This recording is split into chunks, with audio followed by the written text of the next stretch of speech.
Là, c'est plus effectivement des préconisations, des recommandations. Donc moi, je prendrai quelques notes par rapport à votre soutenance. Florian, je vais le mettre à contribution aussi, tant qu'à faire. Notre concept, c'est Class and Fab Lab.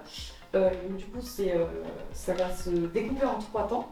Donc en fait, on va avoir le premier atelier qui va être la construction du véhicule, le deuxième atelier qui sera la personnalisation du véhicule, et enfin la course finale. Donc il y aurait peut-être eu un truc sur lequel vous auriez pu insister là-dessus, que ça devienne un peu un emblème, quelque chose de faire valoir du Fab Lab de Lannion. Tous les ans, il y a une compète autour de ces cartes-là. Il y a 2 mois, on s'était vu et on avait soulevé le problème du Fab Lab de Lannion, qui offrait un service qui est tout bonnement génial, mais qui pourrait servir et intéresser beaucoup plus de monde qu'à présent. On a bien conscience aussi qu'il y a des imprévus dans la vie, on ne peut pas tout prévoir à l'avance, et c'est pour ça que ça reste quand même une solution assez flexible, au sens où ça peut être plutôt qu'un plan, des recommandations. Et très rapidement, on espère vous avoir à minima offert une source d'inspiration et au mieux un plan pour les années à venir. Bon, c'est vrai que par rapport à la thématique, c'est pas forcément très simple, mais il aurait fallu absolument que vous illustriez davantage. On est parti suite à votre choix sur le site web orienté B2B. Observez donc Orange, Pal Corporation et Shopify. Donc là, on a vu souvent que c'était une image de garde avec éventuellement certains boutons et un petit texte de présentation ou une phrase d'accroche. J'ai l'impression que c'était pour un titre. Si vous avez vu, il y a beaucoup de choses. L'idée aussi, c'était de te provoquer en fait. Bonjour et merci d'assister à cette présentation. Je m'appelle Vincent Lebrun, avec mon collègue Lénie Copo, on va vous présenter notre projet de refonte du site web du Fab Lab de Lannion. Très vite, démarche créative. Donc on a fait une recherche documentaire, un benchmark, du coup on regardait les autres sites, etc. On a choisi le bleu en couleur principale, un jaune orangé et finalement un vert qui va venir souligner les aspects importants. Également au niveau des images, on ne le voit pas très bien ici, mais on est parti sur du bleu avec une texture assez textile. S'il y a, du coup, il y a un mot que je retiens de cette présentation, c'est que c'était accessible.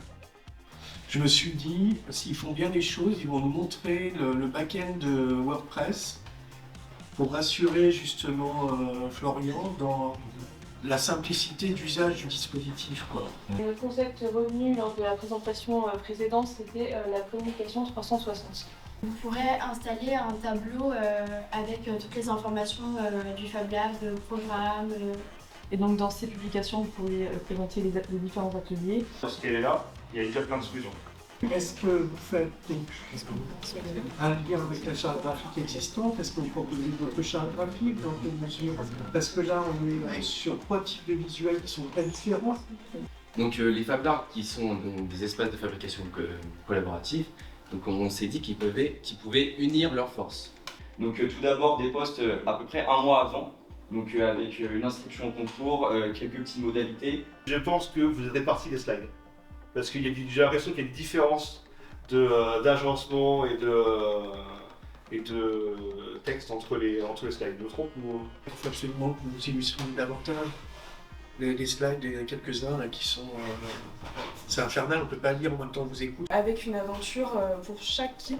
Donc là, c'est l'histoire de Monsieur Martin qui a été pris dans une tempête et sa maison a été déconstruite. Et donc l'objectif, ça va être de la reconstruire. Là, c'est une maison, donc on pourrait par exemple créer une ville, donc avec toutes les créations de tout le monde. Je trouve vraiment innovant le projet. C'est très bien, c'est très clair. Et vous avez décidé de retenir le Streamlab, donc c'est ce qu'on va vous présenter aujourd'hui. C'est le fait d'être en live qui est intéressant. Je m'interroge juste par contre sur les livrables. Est-ce que justement, chacun des groupes, là, on peut être sûr d'avoir tout? Alors c'est parti. Bonjour à tous, merci beaucoup d'être là. Aujourd'hui, on va vous présenter nos évolutions sur le concept de stand à histoire.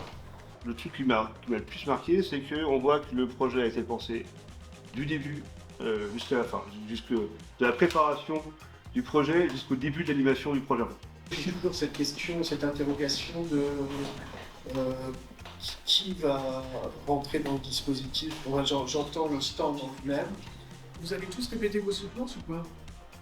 Je suis pas sûr. Voilà. Donc, c'est bien quand même de les répéter. Hein, ça, voilà. Si vous mettez des sommaires, j'en ai vu certains d'entre vous qui en introduction, il y a un sommaire, je trouve ça super bien, et certains passent, hop, on le zappe. Non, lisez votre sommaire, c'est très important aussi pour aider encore une fois la remise dans le contexte. En ce qui me concerne, je vous remercie parce que j'ai trouvé quand même, j'ai passé un bon moment sur ce projet. J'étais content mais je vais laisser Florian conclure. Moi, en tout cas, j'étais content de pouvoir vous encadrer sur ce projet. Et je pense que encore un projet, puis là vous serez vraiment les Masters of the Universe of the Project in the World. Merci à vous en fait, pour tous les projets, pour la diversité des projets que vous avez apportés, parce que du coup, vous, à votre niveau, ça coule de source pour vous, les façons dont vous avez apporté tout ça. Mais pour nous, Fab Lab, en fait, on n'est pas des experts du graphisme, de la code, il y a plein de choses qu'on va pouvoir apprendre.